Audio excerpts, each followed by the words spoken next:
Hello, everybody. Dennis Marks here with the Artbeat.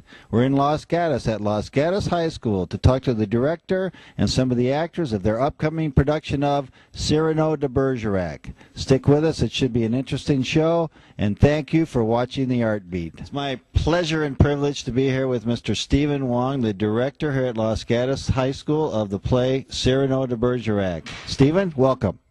Thank you, Dennis. It's good to see you again. We've been here 2 or 3 times already, and it's always a great interview. So, Mr. Wong, this year you're doing Cyrano de Bergerac. Now, in the past, when we come here, you've done small and intimate shows, and this time, this is a huge undertaking. What made you decide to do Cyrano? I've always loved Cyrano from my high school days, but as a director, I never considered directing it because it's just too complicated. The language is very, very old, and the translation is, just so dependent on the translator's skill, and the cast is huge, and the costuming is impossible. So about 6 months ago, I was sweeping out my garage, and a box of books fell down, and Cyrano landed at my feet, and that's how I chose this year's play. Well, that sounds like a kismet, like faith. Well, how's it been going so far? Pretty good from my angle, but I think from my wife, because I've been working at this for about 2 or 3 months straight, it's getting a little old for her, but for me it's going great. Well, there's a lot of elements that you have to deal with, so this is a pretty big set we see constructed behind us. It's not as big as my imagination made it to be, but it's going to be pretty cool. We have some really good touches and great features. So who did the set design for you? I did. You are a man of many talents, aren't you? No, actually what happened was I had 3 or 4 different set designs, and I lost my focus. Although I had the drawings, I couldn't quite see the 3D concept, so I've actually relied on a lot of people to help give me input. I had a couple of students that changed one design aspect, which completely blew my mind, and so we redesigned everything to fit their idea. You are a teacher that lets the students give a lot of input here at Los Gatos High, aren't you? It depends on to whom you're speaking. If you're an actor, I don't know. I think you would disagree with that entirely. But I try to give students enough of an ownership of the part, even if it's just construction, that they get a chance to make decisions. There's quite a few places that the action takes place in Cyrano, aren't there? There are 5 distinct acts and 5 distinct sets, and we don't have the space to store them. So I had to come up with a design where part of each set would be on stage the whole time. Well, Cyrano is the ultimate in romantic character, the ugly exterior with the beautiful soul. So were you concerned that you would find an actor that would be able to play this part? Absolutely, because there's one set of lines in Cyrano de Bergerac that really touch me romantically, and I think really express a lot of the passion that I have naturally. So my issue was to try to find an actor that I could at least see approaching that vision, because it's a really large vision. I only need to see 20 or 30 seconds of something in an actor that I think I can work with, and then it's up to me as a director to work with that, to manipulate it, to bring it out. So it's going to be an ongoing challenge. It's a lot of hard work. What I'm looking forward to most of all is the complete set and the complete scenery, the energy of the actors coming alive, and I expect that through the course of rehearsal we'll have a really fascinating romance. So you said that there was over 125 people that came to audition. Is that right? How did you weed them out? That was really difficult. But let me tell you how I got those 125, because normally in usual high school theater, 3 or 4 guys will show up and the rest will be girls. But for Cyrano, it's very guy dependent. So in January, I custom designed 3 swords and I had them made. I got them a few months later, and then I went to every classroom that I could go to with these swords saying, I need actors. This is what you're going to be doing. There will be a battle scene. There will be 14 or 15 swords on stage at once. It's going to be great. Because my long-held belief in theater is simply you cannot build a mountain and expect people to come. You have to build a mountain and convince people why they should get altitude sickness.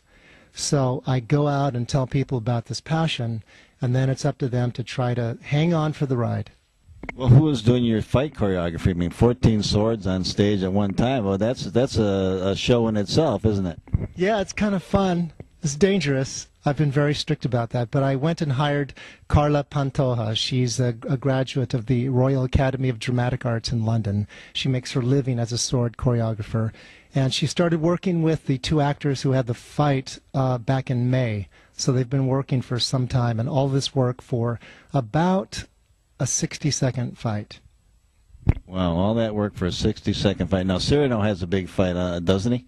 Yes, I think it's a really high energy fight, and the move at the very end, well, obviously somebody's going to lose, but it's a very, very dangerous finishing move.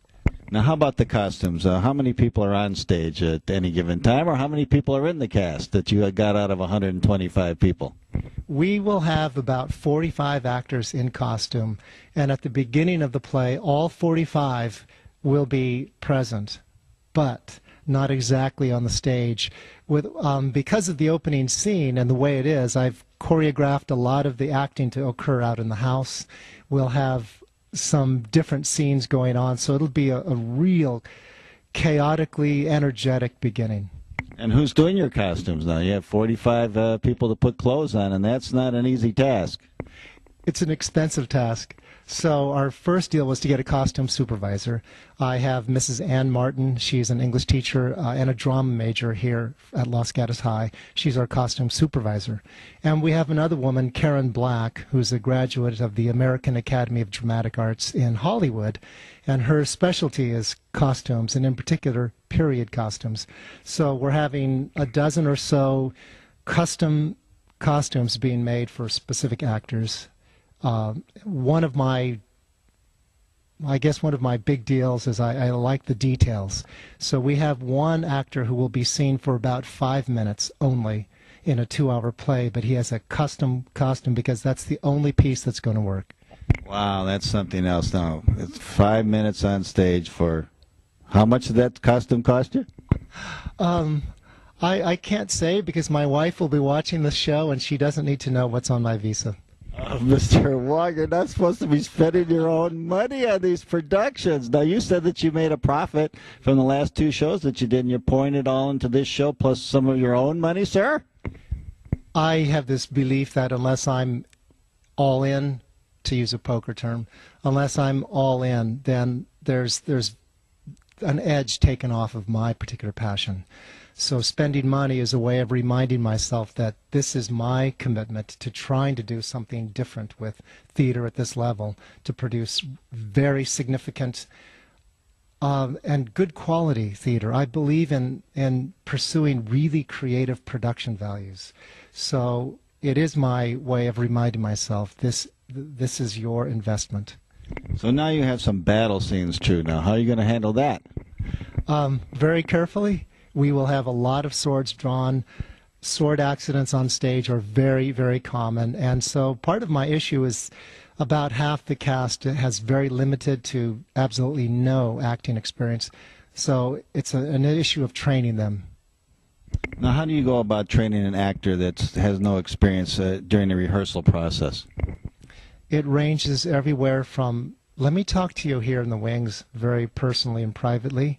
Let me talk to you on a level that you'll understand. For example, our poet Linier, he's an English soccer player, so I can talk to him on soccer terms.